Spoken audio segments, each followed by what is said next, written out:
Hello, friends. This is John Clan, third of episode 216 of Shadow and Playing with Magic, your premier Kitty Pryde Locky and Magic podcast. Today, we're going to deep dive into Marvel Age Volume 144, and then spoil Cyclops Volume 4 1, Wade Wilson Deadpool 1 very quickly, and then finally Ultimate X-Men Volume 224. So let's get into it. Marvel Age 44, my favorite of the Marvel 25th border, as we get the back of a shop for the back cover, which is very fun. And so instead of Puck on the bottom, we now get Howard the Duck and Furbish Man. And Marvel Age 44 is Marvel's or was their in-house promotional magazine, brought to us by Jim Scalcrub, the editor-in-chief, or I'm sorry, the editor and design director. And then there's Jim Shooter, editor-in-chief. Adam Phillips was the assistant editor. Barbara Johnson did the design. This came out in November 1986. And pretty much it's just the solicitations coming out. And then I was just going to read the X-Men one, which at the time was pretty numerous. We have New Mutants 46. The New Mutants face some hard facts about life and death and the soul-searing aftermath of the massacre in the Morlock tunnels. Bloody Sundays, written by Chris Claremont, penciled by Jackson Geiss, who we just lost last year, RP, and inked by Kyle Baker. It was 75 cents. So it's just, it's just pure information. Uh, let's see here. And those came out August 20. Shipping titles August 5th, on sale August 26th. So these would be August 12th, on sale September 2nd. We have Alpha Flight 41. North Star meets the biggest fan and finds himself doing everything she wants. Is it the power of love that's ensnared him? Doubt it.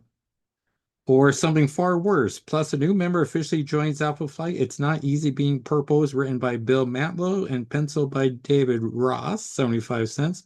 I can only imagine that's the Purple Girl's debut. Power Pack 27. Power Pack takes off to help protect our Morlock friends from the merciless marauders. Trouble is, they might do more harm than good because none of them have their original powers. A special tie-in with X-Men 212 and X Factor 11. Massacres, written by Louise Simonson and penciled by John Bogdanove. 75 cents. August 19 on sale, September 9th is Marvel Age Magazine 45. Oh, let's see here. Oh, X-Men 272 is the aftermath of the massacre in the Morlock tunnels, the setting for a whole new slaughter. It might just be because Storm is fighting Callisto and Wolverine's battling Sabretooth. Written by Chris Claremont, penciled by Rick Leonardi, and inked by Dan Green. 75 cents. And we've lost Dan Green recently as well. Or not recently, maybe a year ago now, but still legendary inker. Shipping August 26th, on sale September 16th. ElfQuest 17. That's nice. Classic X-Men 4. With Thunderbird dead, what will the new X-Men do now? Night of the Demon is reprinted from X-Men 96, written by Chris Claremont, penciled by Dave Cockrum, and inked by Sam Granger. Plus, Nightcrawler learns a lesson about accepting himself as a mutant with Wolverine's help. The Big Dare is written by Chris Claremont and drawn by John Bolton, who did many of the backups in the classic X-Men. 32 pages, no ads for one whole dollar. Oh, X Factor 11. In the aftermath of the massacre, the surviving Morlocks need help and a refuge. X Factor freely gives it. But what happens when there are too many refugees for them to handle? And if those weren't problems enough, how will Angel react when he learns he can never fly again? Written by Louise Simonson, penciled by Walter Simonson. Legendary pair there, and inked by Bob Wyakek. 75 cents. And then just a list. And then there's this great new X-Men Mourn the Loss of Thunderbird and classic X-Men. Great pin-up art. We got bullpens for August birthdays. We have, this is just a nice page. We have Rick Leonardi, August 9th. August 9th also is Bob McLeod. August 17th, John Romita Jr. August 23rd, Terry Austin. And August 27th, Don Perlin. The top 10 comics. The best selling was number one, Classic X-Men 1, X-Men Uncanny X-Men 209, X Factor 8, Marvel Universe 10, Web of Spider-Man Annual 2. Number coming in at 6 is Alpha Flight Annual 1, Alpha Flight 38, New Mutants 43 at 8, G.I. Joe 51, and rounding it out at number 10, Fantastic Four 294. The article here about Spider-Man versus Wolverine. And then we get Mutant Massacre coverage, which I can only imagine they're promoting it pretty nicely, but like they have no idea the legacy this is going to leave on the titles. Chris Karma probably does. Sam's Soapbox stands. Fred Hembeck gets a double page splash to tell a fun story. Because the new universe cover ad, they get a feature. The cover story, I suppose, would be the better word for it. There's an article here about Marvel of 1972, Part 4, which is pre-Kitty Pryde. So, there's a letters page, letters from Eric Frey in Glen Burnie, Maryland, Bart Leatherman in Vail, North Carolina, Jason Craw in San Jose, California, Corey Koch in Overland, Missouri, Jim Garrison in Los Angeles, Janice Paddock, no address on the letter, mysterious. Chris Dryle in Clovis, California. Um, Jesse Maynardi in Hannaford, New Jersey. Emily Lipschitz in Rumson, New Jersey. And it looks like Zabu wrote a letter in. Oh, yeah. And they made the whole saber-tooth tiger noises, and then someone translated it. That's nice. Then we get a Marvel Mutant Massacre map, but the font on here is very playful, but it's not that type of story, everybody. But yeah, you can start in X-Men 210, then you can either go X Factor 9 or go down to 211 or X Factor 10. New Mutants is involved. Mighty Thor, Power Pack has a side adventure.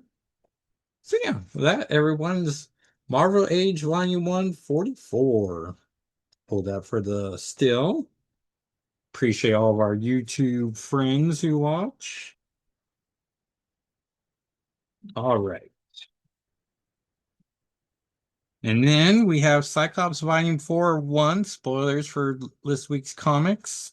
What a way to set up a series. Magic and Quentin Quire start off throwing up as a jerk AIM agent changes their biological makeup to only breathe sulfur dioxide.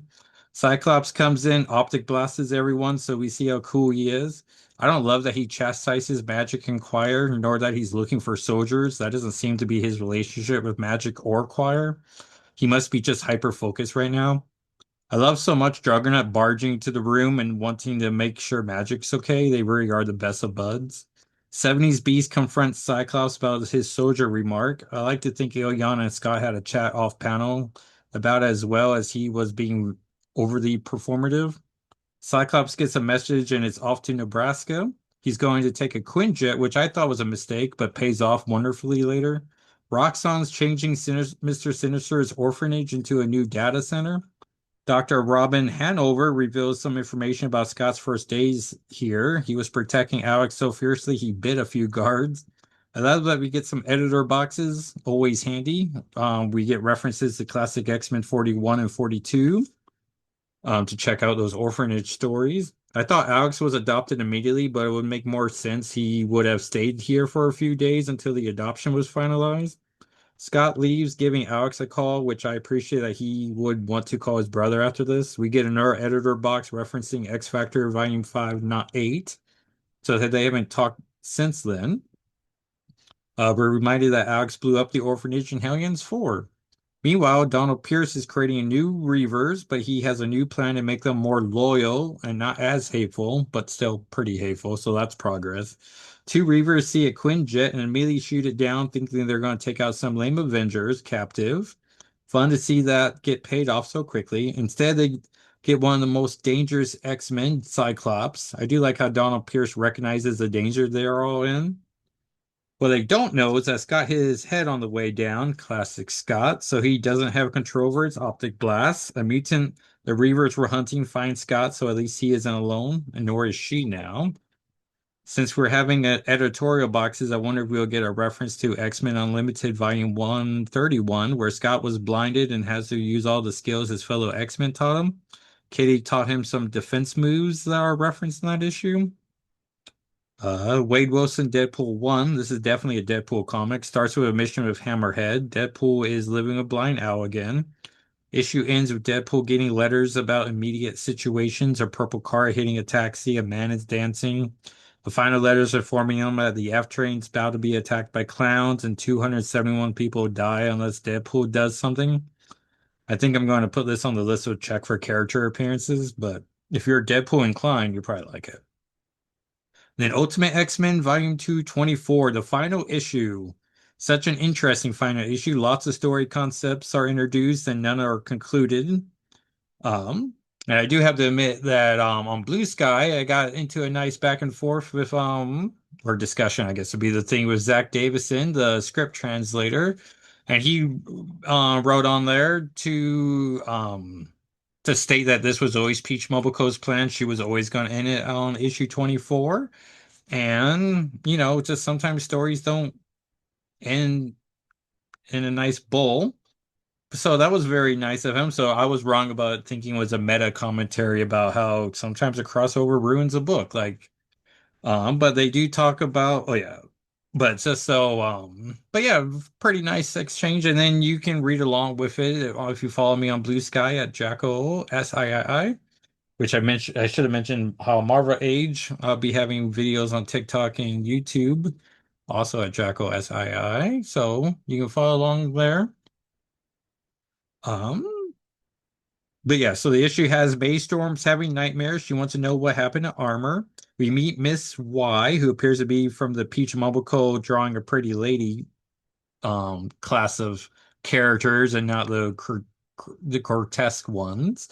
Miss Y is dealing with pills that only be given to mutants. Appears to be a pill that removes mutant powers. We're introduced to a mutant girl with fairy ears. Her name is Raiko. May meets up with Nico to see if there's anything to be discovered about Armor. Armor's trinket has a reaction to Miss Y's pills, so they confront her. Miss Y doesn't know anything about Armor, believing she's dead.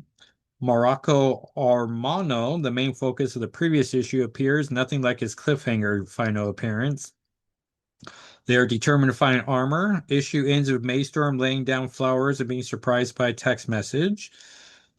And so I'm curious how the omnibus will eventually just read, but I just love that we have a 24 issue run by Peach Momoko titled Ultimate X-Men. And we will get we know for sure that we get Ultimate X-Men couple pages in the Ultimate Universe finale, so we'll see if Armor shows up there. But yeah, so pretty, nice conclusion. Lots of things left in the air, but um, yeah, like pretty good. And Travis and Anthem did the lettering for the issue. Um, so yeah, so next week's comics, big list. It's Uncanny X-Men Volume 6 24, Wolverine Volume 8 16, X-Men Volume 7 25, Generation X 23, number 1 is Jeff meets Daredevil. See who shows up in that. New Avengers Volume 5 9, Side Dimensional Rivals 2, and then Wolverine Weapons of Armageddon 1. So our top 10 of the year so far would be Magic and Colossus 1, Avengers Volume 9 34 for that Sweet Kitty Pride page. Wolverine Volume 8 15, Uncanny X-Men Volume 8 23, Rogue One, X-Men Volume 7 24, Cyclops Volume 4 1. I really liked it. I thought it deserved to be in the top 10 now. Number 8, Inglorious X-Force 1. Number 9, Storm's Earth's Mightiest Mutant 1. And then rounding it out, Ultimate Wolverine 14. And um, I don't know, I feel like I'm just done the Ultimate Universe like just in already, but I ordered the final issues of the Ultimate X-Men Volume 1 or Ultimate Endgame 5 and Ultimate Universe Finale 1. So we'll just see. But thank you everyone for watching or listening. And you can follow the podcast's socials at SNFWM, the end spelled out, where we'll put up the video for Marvel Age as well as the images. And have a nice happy Valentine's Day for those celebrating. And I will talk at you next time. All right, everyone. Thanks for bye.